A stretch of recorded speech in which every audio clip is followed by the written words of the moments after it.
Hi అండి, welcome back to our channel అమ్మ చేతి కమ్మని వంట. ఇవాళ రెసిపీ వచ్చేసి అవిసె గింజల పొడి. ఏ విధంగా ప్రిపేర్ చేసుకోవాలో ఈ వీడియోలో చూసేద్దాం రండి. అవిసె గింజలు తినడం వల్ల ఆరోగ్యానికి అయితే చాలా బెనిఫిట్స్ ఉన్నాయండి. ముఖ్యంగా మన ఆడవారికి అయితే బాగా ఉపయోగపడతాయి. ముందుగా ఒక కప్పు అవిసె గింజల్ని వేసి వేయించాలండి. అవి నోట్లో వేసుకుంటే మనకి కరకరలాడతాయి అన్నమాట. చేత్తో ఇలా అన్నా సరే పొడివైపోతాయి. ఆ విధంగా అయ్యే విధంగా వేయించుకోవాలి. వేయించి తీసి పక్కన ఉంచేసేయండి.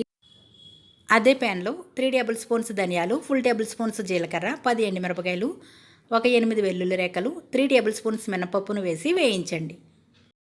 మీకు ఇంకా కావాలంటే పల్లీల్ని, నువ్వుల్ని కూడా వేసుకోవచ్చండి. నేనైతే వేయడం లేదు. మనకి అవిసె గింజలు ఫ్లేవర్ తెలియాలి అంటే అవన్నీ వేయకపోయినా పర్వాలేదు. అవి సగం వేగిన తర్వాత గుప్పుడు కరివేపాకు, టేస్ట్కి సరిపడా సాల్ట్ని కూడా వేసి వేయించండి.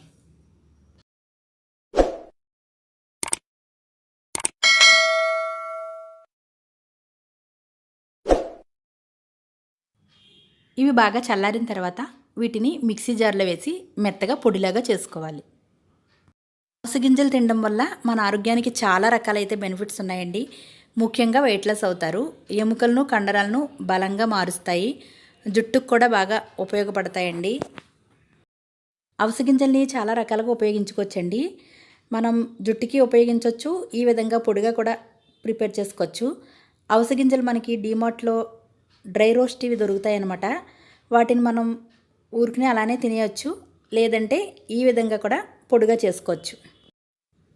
అవిసె గింజల్ని ఈ విధంగా పొడి చేసుకుని ఒక డబ్బాలో స్టోర్ చేసుకుంటే మనకి పిల్లల దగ్గర నుంచి పెద్దవాళ్ళ వరకు డైలీ తినే ఆహారంలో ఒక్కొక్క స్పూన్ వేసుకుని తిన్నట్లయితే మన ఆరోగ్యానికి చాలా బాగా ఉపయోగపడుతుందండి.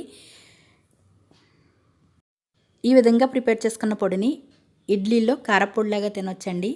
దోశల పైన కూడా వేసుకోవచ్చు. టేస్ట్ అయితే చాలా బాగుంటుంది. పొడి చేసిన తర్వాత ఈ విధంగా డబ్బాలో స్టోర్ చేసుకున్నట్లయితే మనకి చాలా రోజులు పాడవకుండా నిలవ ఉంటుందండి.